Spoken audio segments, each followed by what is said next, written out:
आजादी आजादी, छूत की आजादी, पानी पीने की आजादी, जय जय जय जय जय भीम। जय भीम जय भीम।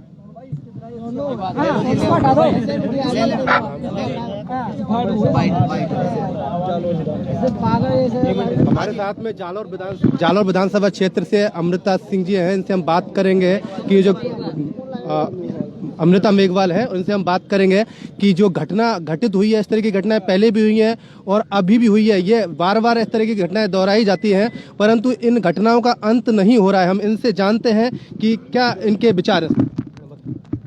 देखिए, ऐसी घटनाएं एक नहीं, अब ऐसा लगता है कि पिछले 3-4 वर्षों से राजस्थान में ऐसी घटनाएं आम हो गई हैं।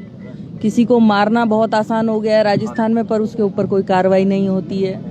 किसी इतने रेप केस बढ़ गए हैं, पड़ताड़ी तोड़ा है गांव में, मतलब बहुत बुरी स्थिति है 3-4 सालों से। और मैं मेरी बात कहूंगी, मैं तो एक जनप्रतिनिधि रही हूँ, तो जनप्रतिनिधि रहने का भी कोई फायदा नहीं है कांग्रेस राज्य में, क्योंकि इनके खुद के भी नेता सेफ नहीं है।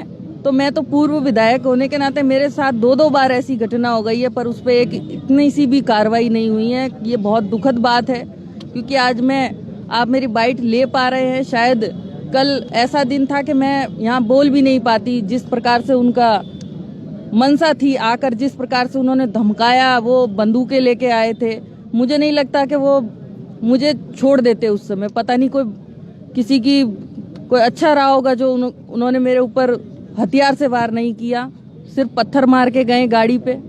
तो मैं यही कहूंगी कि सभी अब तो अपने आप ही सुरक्षित रहना है इकट्ठे होके। आज मैं यहाँ बैठी हूँ, सोच रहे होंगे डर जाती, घर पे बैठ गई होगी जाके, पर जिसने भी ये किया है मैं उनको बताना चाहती हूँ, देख लो, मैं यहाँ भी खुले में बैठी हूँ। करना है तो करके सामने आके बताओ। परंतु इस तरह की जो घटनाएं हैं वो बार बार होती रहती है। इसके लिए आप क्या संदेश दें समाज में, इस तरीके से जो समाज एकजुट हो, क्योंकि अलग अलग संगठन बने हुए हैं और संगठन के नाम पर सिर्फ लोग ज्ञापन देते हैं, परंतु उस पर कोई कार्रवाई नहीं करते। और जब वोट का टाइम आता है तो ये लोग वोट किसी पार्टी विशेष को देके उन लोगों को बैठा देते हैं जो काम नहीं करते सरकार में, जो मंत्री बने हुए थे। जिसकी बात करते हैं, एससी की बात करें तो 4 कैबिनेट मंत्री बने हुए हैं। शायद पहली बार ऐसा हुआ है जो 4 कैबिनेट, परंतु ये चुप है। क्यों नहीं ये बोलते हैं और क्यों जनता साथ में नहीं आती, क्यों इनके साथ में खड़ी होती है? हाँ, जैसे कि कहते हैं कि अभी ये 4-4 मंत्री कैबिनेट में बैठे हैं, मुझे तो अभी तक किसी का कॉल नहीं आया सिंगल। अभी तक किसी भी, मतलब कहेंगे कि एससी के विधायक तो दूर की बात है, किसी मंत्री तक का कॉल नहीं आया था। अपनी सुरक्षा हमें खुद ही करनी है, इतना हमें सक्षम बनना है कि खुद अपनी सुरक्षा कर सके। बाकी सरकार से कोई उम्मीद नहीं है कि वो हमें कुछ न्याय दिलाएगी। परंतु जब जैसे उदयपुर वाली घटना हुई तो सब लोग हिंदू थे, वो हिंदू थे और भी सब हिंदू थे, परंतु आज जब यहाँ बात हो रही है एससी के बच्चे के बारे में बात हो रही है, तो वो एससी का बच्चा क्या हिंदू नहीं था? क्या ये संगठन के नाम पे जितने लोग पैसे बटोरते हैं या संगठन चला रहे हैं, जो बैठे हैं, क्या इन लोगों को काम नहीं करना चाहिए? क्या देखिए, एक निवेदन तो मैं सभी से करना चाहूंगी, जितने भी अपने समाज के भी संगठन बने हुए हैं अलग अलग, सबको एकत्रित होना चाहिए। ऐसे मौकों पर मैं कहूंगी कि ये अलग अलग जो हमारी आर्मीज बनी हुई है, कई तरह की अलग अलग संस्थाएं हैं, तो उनको एकजुट होकर एक जाजम पर बैठना चाहिए, तभी कुछ कर सकेंगे। नहीं तो ये अलग अलग, इन्होंने अलग टीम बना ली, इन्होंने अलग टीम बना ली, मैंने अलग टीम बना ली, इससे होना जाना कुछ नहीं। पर इस तरह की जो घटनाएं होती है उसमें 2-4 दिन के लिए बैठ जाते हैं, फिर दोबारा से उस तरह की घटना होती है, क्या रोकने? वो इसीलिए हो रहा है ना, अलग अलग हैं सब।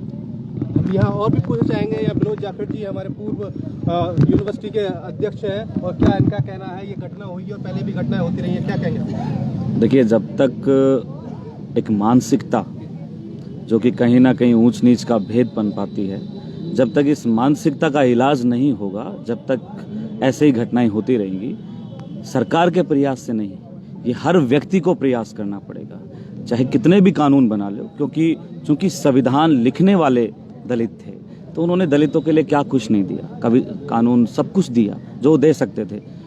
जब तक हम लोग हमारी ताकत को नहीं समझेंगे, हम लोग एकजुट नहीं होंगे, पार्टी पॉलिटिक्स और हर चीज़ से ऊपर उठकर हमें एकजुट आना पड़ेगा और इस कुंठित मानसिकता के खिलाफ हमें लड़ाई लड़नी पड़ेगी, क्योंकि हम 5000 सालों से इसके लिए लड़ते आ रहे हैं।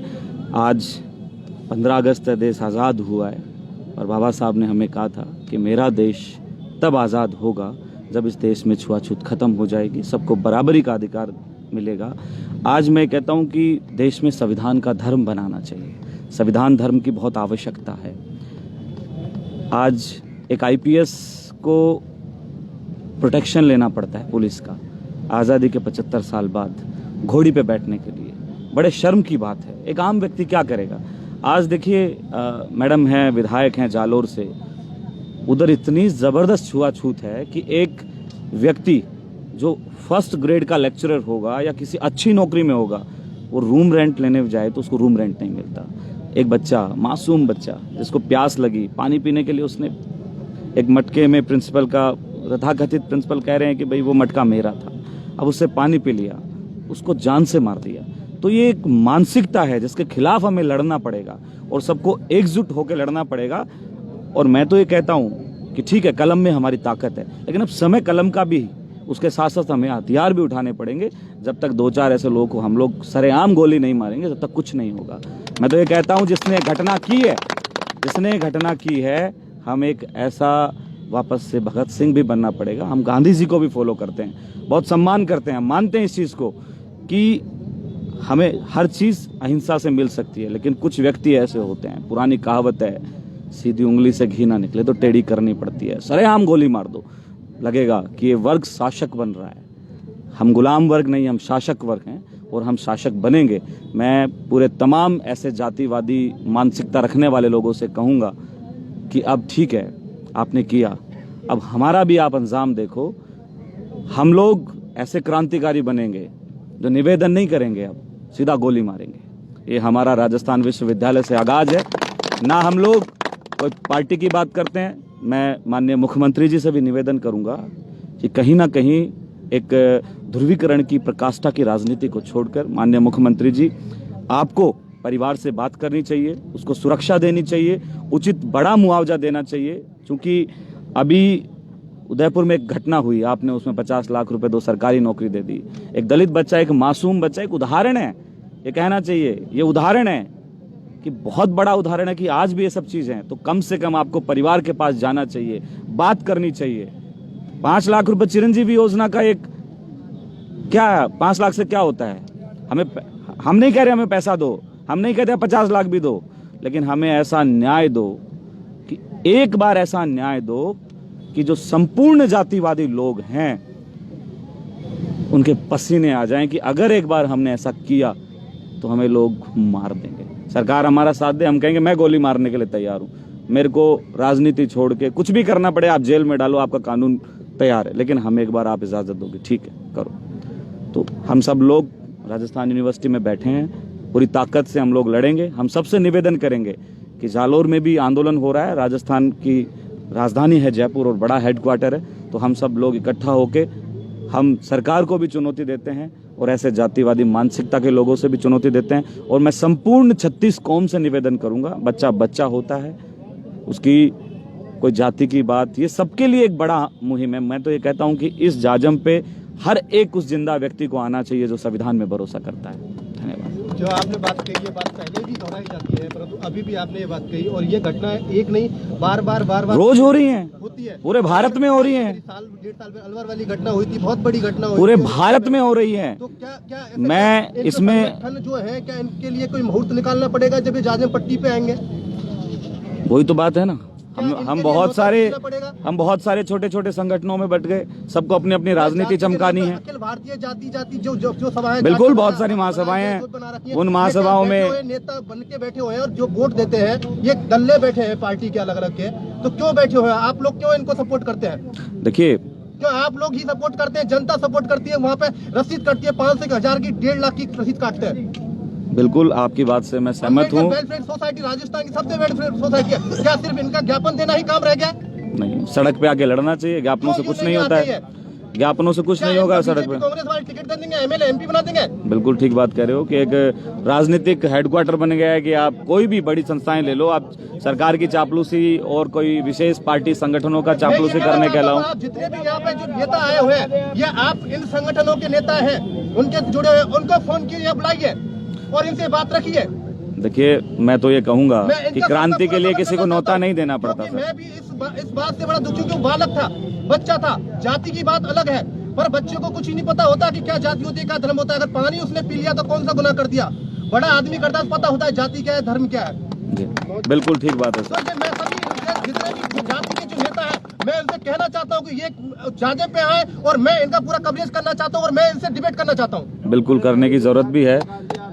मैं आपकी बात से सहमत हूं और आपकी पीड़ा भी बिल्कुल वाजिब है। तो हम सभी मेरे नौजवान साथियों से निवेदन करेंगे कि आप राजस्थान विश्वविद्यालय आएं, इस मूवमेंट को हम लोग खड़ा करते हैं और बिना पार्टी पॉलिटिक्स से हम लोग जो हैं सामंतवाद से, जातिवाद से हम लोग लड़ाई लड़ेंगे। और बात सरकार की है या किसी भी चीज़ की है, हम सब लोग, कोई कांग्रेस में हो, बीजेपी में हो, सपा में हो, बसपा में हो, एक मंच पे आए, क्योंकि ये हमारे हक और स्वाभिमान की बात है। हमें एक होके लड़ना चाहिए, एक स्वर में हमें इसका विरोध करना चाहिए।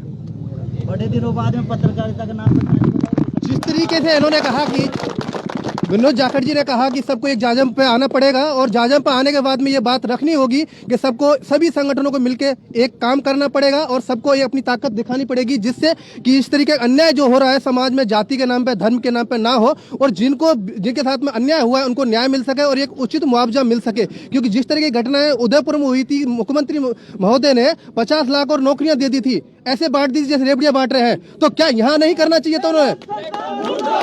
इसलिए मुख्यमंत्री महोदय से निवेदन करेंगे कि उनको यहाँ पर उनको अच्युत देना चाहिए और उनको आर्थिक मुआवजा देना चाहिए, उनको नौकरी दी जानी चाहिए। देखते रहिए न्यूज़ क्यूज इंडिया।